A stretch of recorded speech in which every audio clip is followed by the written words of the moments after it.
अभी हाल ही में हार्दिक पांड्या और उनकी पत्नी नताशा का तलाक हो गया।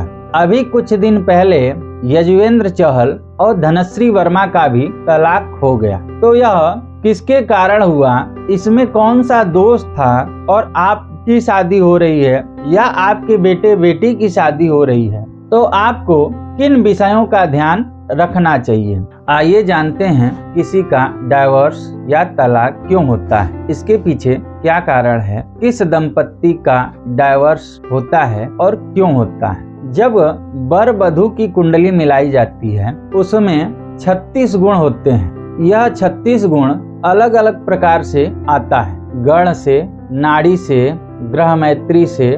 इसमें 8 गुणों के योग से 36 गुण बनता है। इसमें होता है राशि, वर्ण, राशिस, योनि, नाड़ी, ग्रह मैत्री इत्यादि। ये सारी चीजों को मिला के 36 गुण बनता है। अब ये जरूरी नहीं है कि 36 के 36 गुण हर दाम्पत्य जीवन को जीने वाले वर वधू को मिले। इसमें कुछ विषयों का ध्यान रखना चाहिए जिससे कि तलाक का योग ना बने।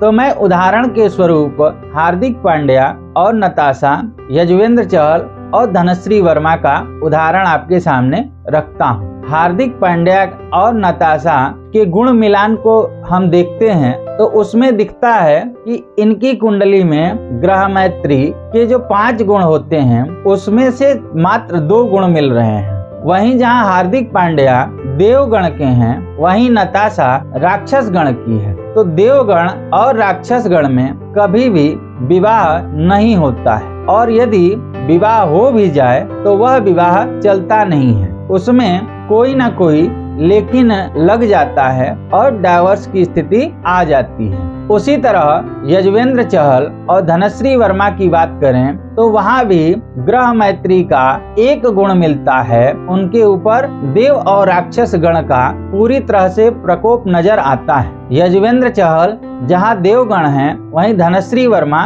राक्षस गण हैं, जिसके कारण यह रिश्ता नहीं चल पाया। आप भी अपने बेटी के, बेटे के या खुद की शादी के लिए विचार कर रहे हैं तो कुंडली मिलाने में यह अवश्य ध्यान दें कि गण दोष न हो, ग्रह मैत्री दोष न हो। गण दोष और ग्रह मैत्री दोष यदि कुंडली मिलान में पाया जाता है तो उस स्थिति में दाम्पत्य जीवन बहुत ही कष्टकारी हो जाता है। उसका जो परिणाम होता है वह बहुत दुखद होता है। जैसा कि हार्दिक पांड्या का एक बेटा जो कि उनकी पत्नी नताशा लेकर चली गई। अब आप सोचिए कि उस बच्चे के ऊपर क्या बीतेगा, क्योंकि माता और पिता धूप और छांव कहे जाते हैं। जहाँ पिता को धूप कहा जाता है वहीं माता को छांव कहा जाता है। जैसे हम कोई फसल लगाते हैं तो उसकी अच्छी परवरिश के लिए धूप भी चाहिए और छांव भी चाहिए। अगर केवल धूप में रखेंगे तब भी वो फसल जल जाएगी,